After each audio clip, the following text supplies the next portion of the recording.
అందుకే ఈరోజు నరేంద్ర మోడీ గారికి స్పష్టంగా మేము చెప్తున్నాం, నువ్వు సీట్లు పెంచాలనుకుంటే ఏ ప్రాతిపదికన పెంచాలో మొదట అఖిలపక్షాన్ని పిలువు. అసలు ఏ ప్రాతిపదికన సీట్లు పెంచాలి, ఎన్ని పెంచాలి? 50% పెంచాలని నరేంద్ర మోడీ గారికి ఏ దేవుడు చెప్పిండో అర్ధరాత్రి నిర్ణయం తీసుకున్నాడు. ఉన్న సీట్ల మీద 50% పెంచుతా అంటుండు. నేను ఒక ప్రశ్న అడగదలుచుకున్నాను, ఉన్న సీట్లు ఏ ప్రాతిపదికన ఏర్పడ్డాయి? జనాభా ప్రాతిపదికన మీదనే కదా ఏర్పడ్డది. ఉత్తరప్రదేశ్కి 80 ఎందుకు వచ్చినాయి, ఉమ్మడి ఆంధ్రప్రదేశ్కు 42 ఎందుకు వచ్చినాయి? ఆ రోజు ఉత్తరప్రదేశ్లో జనాభాను లెక్క తీసుకున్నప్పుడు అక్కడ 80 వచ్చినాయి, ఉమ్మడి ఆంధ్రప్రదేశ్లో జనాభాను తీసుకుంటే ఇక్కడ 42 వచ్చినాయి.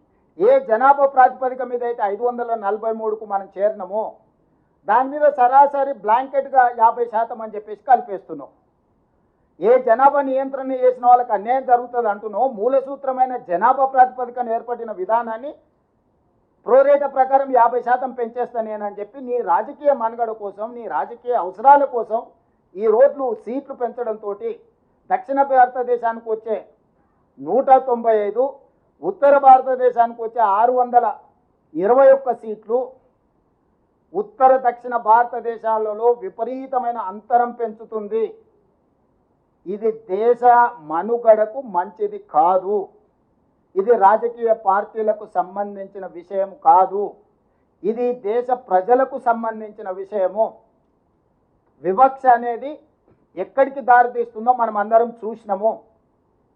తెలంగాణ రాష్ట్ర ఉద్యమము, తెలంగాణ రాష్ట్ర ఏర్పాటు, నక్సలైట్ల ఉద్యమము, సమాజంలో వచ్చిన మార్పులన్నీ కూడా వివక్ష ఎక్కడికి దారితీస్తుందో మనకు కళ్ళకు కట్టినట్టుగా కనిపిస్తుంది.